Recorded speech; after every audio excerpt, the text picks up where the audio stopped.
Hey, welcome back to This Feels Personal, the podcast where growth is ghetto, healing is hilarious, and crying in the car counts.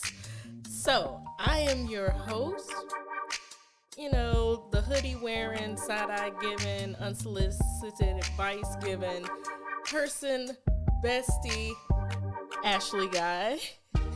And today's episode is called Ugly Cry Chic. Because healing is cute. Let's get into it.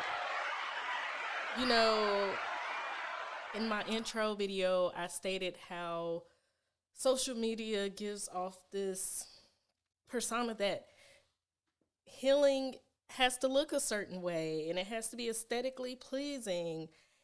And I don't know who really started the entire, healing is matcha lattes and neutral tone active wear. But whoever did that owes everyone an apology. You started that trend.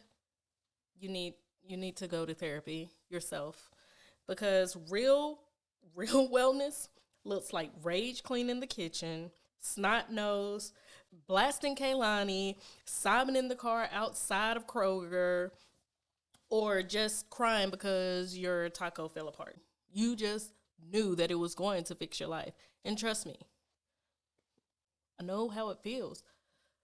But yeah, let's get into it. Let's talk about the lie. I mean, lie. All caps. The green juices, the 5 a.m. meditations, the flower baths, the crystals on the nightstand, what is it called? That tub thing where you're only there with your thoughts and you're just floating in water. My best friend, hey Triana, sent me a post yesterday, and it was people looked like they were floating in a pool with blindfolds on. And I mean, do you, boo, if you into that kind of thing. And it's an experience, I'm sure. I'm not, knocking it because I haven't tried it, but it just looks questionable to me. It doesn't look like real healing. It just looks like an experience.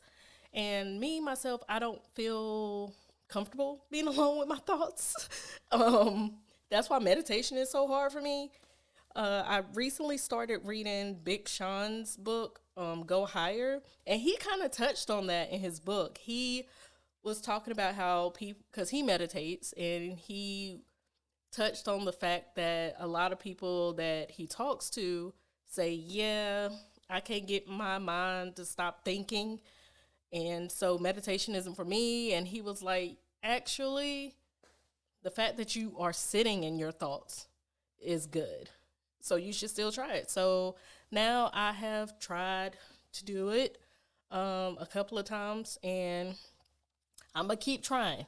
I'm going to try for at least 2 weeks, but I can't promise that I'm going to stick to it because it is not the best feeling whenever I just think about stuff. But regardless, let me double back to what we were supposed to be talking about, and that is real healing. You can be in your bonnet and canceling your therapy appointment because you don't want to talk about your anxiety, because your anxiety is causing you more anxiety. So you talking about anxiety kind of freaks you out. It doesn't seem to you like it's helping. You may journal one day and then be like, why the hell am I writing in this book? Like, it makes a difference the next day. But that's healing. That's life. That's being human. Wellness isn't a curated grid. You can be sobbing mid-sentence one day, halfway through folding your laundry and realizing you haven't eaten vegetables in 3 days. But it still counts. Everyone heals in their own way. And me, I tend to ugly cry when I hit like that peak of going through my growth journey. And I'm not talking about the gentle tear and tissues. I'm talking about forehead vein, hyperventilating, snot nose, yeah, drama, the whole thing. And it's usually laying on the floor in my closet because that's my safe place. The kind of crying that, hell, even your soul needs Gatorade just to recover. So there's a personal story. So my college best friend, hey Candice, I ghosted her. I'm not gonna lie. And it wasn't because she was toxic or anything like that. It was just because at one point I was I was heavy in my depression, and I wasn't really talking to nobody. It was whenever I moved to Virginia right after college, and I wasn't really talking to people. I wanted to go home. I was by myself. My uncle was in Virginia, but he lived, I think it was like 2 hours away or something like that. And I just was done with life. I didn't see the point of continuing, but at the same time, I didn't want to leave a bad mark with my family and leave my dog to try to survive on her own. So it was like I was stuck between miserable and terrible. So she very loving, like, and this is one thing, because I had a problem with not wanting to reach out to my friends. And I'm talking about my real friends. I'm not talking about associates. I'm not talking about coworkers. I'm not talking about the person I just say hey to every once in a while when I see them to be cordial because I'm from the South. No, I'm talking about my true circle of friends. And I didn't want to be a burden. Like, that's a big thing for people who have depression and anxiety. You don't want to be a quote unquote burden to people. One of my therapy sessions, my therapist was like, do you even give them the opportunity to tell you they don't have the capacity, the emotional capacity to deal with you offloading? I just always assume most of the time that they don't want to hear my mess. But in this one moment, and it was just, and I really feel like this was God's setup for next steps in my life. But it was this one moment I just decided I'm going to just tell her how I feel and what's going on. And I guess the way I was coming across was super negative, and she called me out on it. It hit a nerve because I was already low, and then for somebody to be straight up with me and be like, you're being a little too negative for what I can deal with in my life right now. I was just like, so what's the point of me talking to people? Why? And I kind of distanced myself from her for a while after that. And when I say a while, I mean years. Being mid-spiral, depressed, isolated, and having to move away from my family, who was my support system, in that moment, instead of saying, you know what, girl, you're right, I need to change my mindset, I did what emotionally avoidant people do. I disappeared. I ghosted her. And now I've done the work. I've been to therapy. I've held myself accountable. Don't get it twisted. I still spiral from time to time. But I spiral with tools. I spiral with the right vocabulary to point out my emotions. I don't avoid my feelings as much anymore. I try to sit in it and just not stay in it. But I have to acknowledge how I feel because I'm human and humans have feelings. And I can notice now, like, this looks a little too familiar. Let me take a step back and reevaluate the situation. And that, my friends, is growth. So let's lighten things up a bit and go to Reddit, where I sometimes doom scroll. Let me read this. This one comes from Ask Reddit. The thread was about the dumbest thing you've cried over, and one person, username Tough Boysenberry 38, wrote, "Somebody seemed really mad at me in traffic." Yeah, that's it, y'all. No road rage, no flip birds, just a feeling that a stranger was mad. And they began to spiral. Seriously? Yeah. Yeah, I know. So, and then someone else, Cherry Bomb, yeah, that's the username, commented, "Valid. I'm 7 months postpartum. I'd cried too." Really? And then another person chimed in, not even pregnant. Like, nope, same. I'd cry immediately. So what I love about this is how real they are. It's like you don't need a big trauma trigger. You just to have a ugly cry. You know, sometimes all it takes is a head nod from a stranger that feels a little too hostile. And boom, waterworks. So tears are data.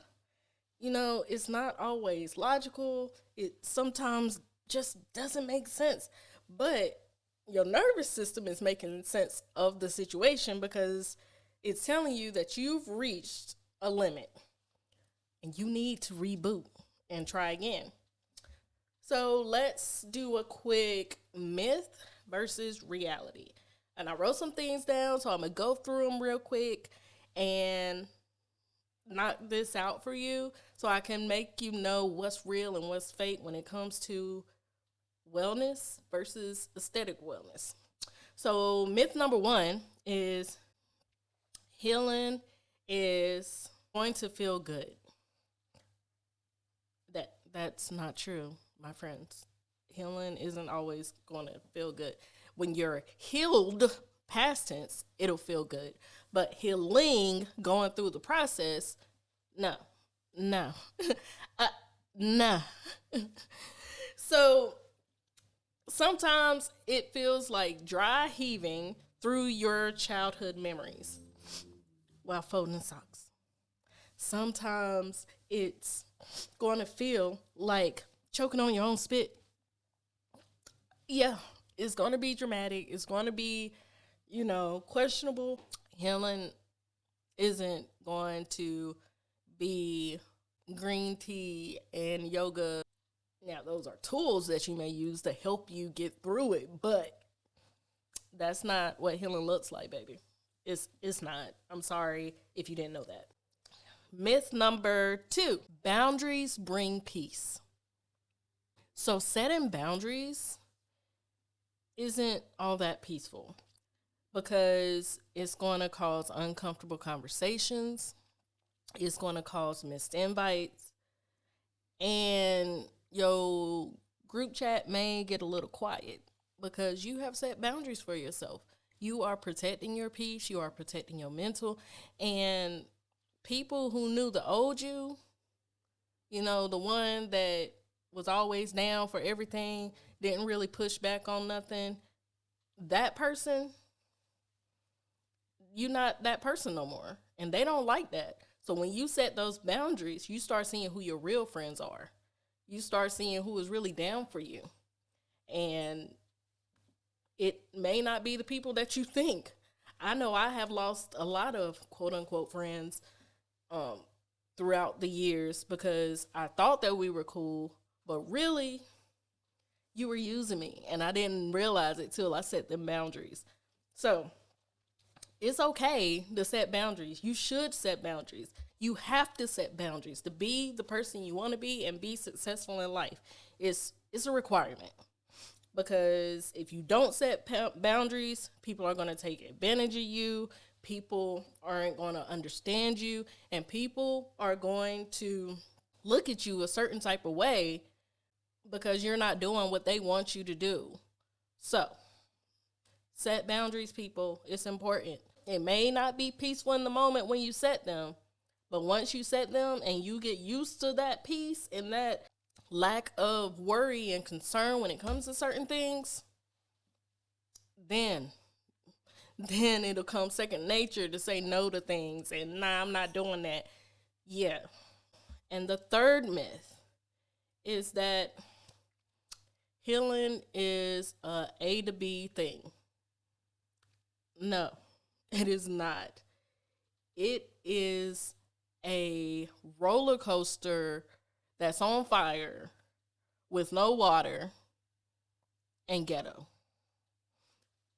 You know, the wood roller coasters, the clickety click, those? Yeah, it's that. It's that where you're like, I don't really trust this.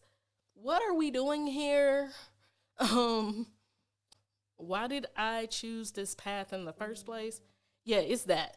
But you make progress regardless. So you may regress. You may start a new playlist. You may choose a different path. You may do something different.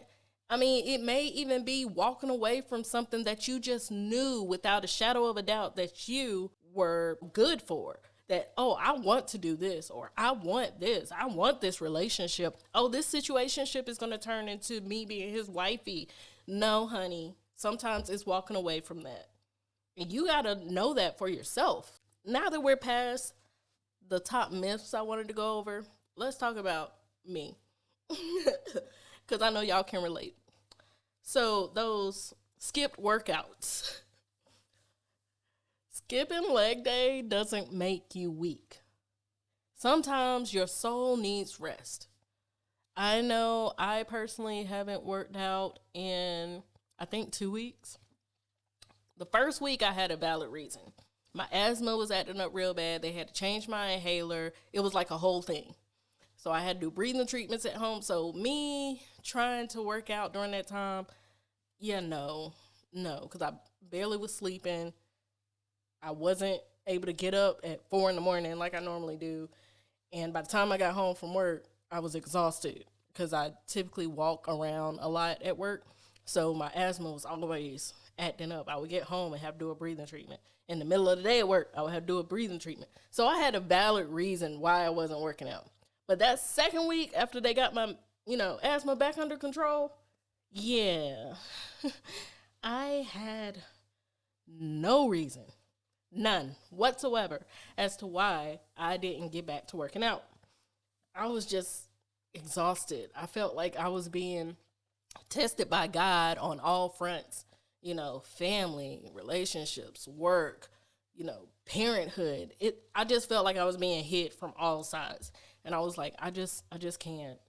I can't make myself get up, be disciplined, and go work out. Even though I know there's a good chance I'll feel better after. I just wasn't feeling it. And I was like, oh, well, if I don't work out, I guess I'll journal instead. Yeah, you know what I did? I doom scrolled Instagram. I played games on my phone. And then I cried because I didn't work out. And I'm like, I'm overweight. Why ain't I following through on what I said I was going to do? Then I cried because I don't like to cry. And yeah, it was a constant spiral. And despite all that, it still counts as healing. It still counts as growth. I am being self-aware that there's a problem and I need to address it. So it's awkward, and sometimes healing is missing the mark. You can call yourself out like I did.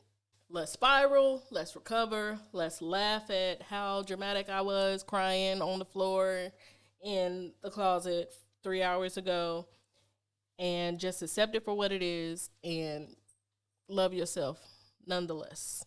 Healing in real life.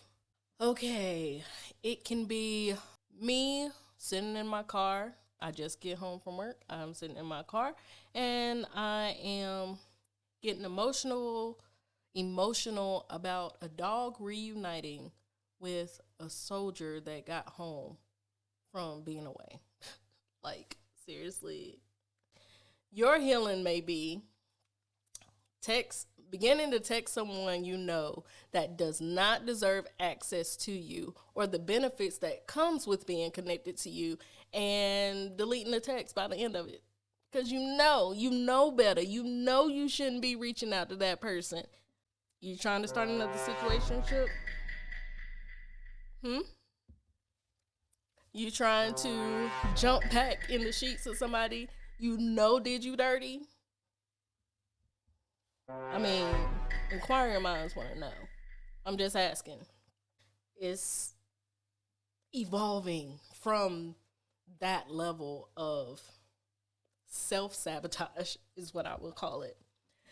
So, if your healing journey includes a bunch of false starts, skip meditations, emotional spirals, dramatic voice notes to no one, or just crying in traffic, you're doing an amazing job. You are what we are going to call ugly, cry, chic. This is the real work. This is that private progress. The decision not to backslide, that's it. That's all it is. So, tag an emotionally resilient mess, cry it out, drink your water, and I'll see you next episode. Peace, clarity, and chaotic calm, my friends. Bye.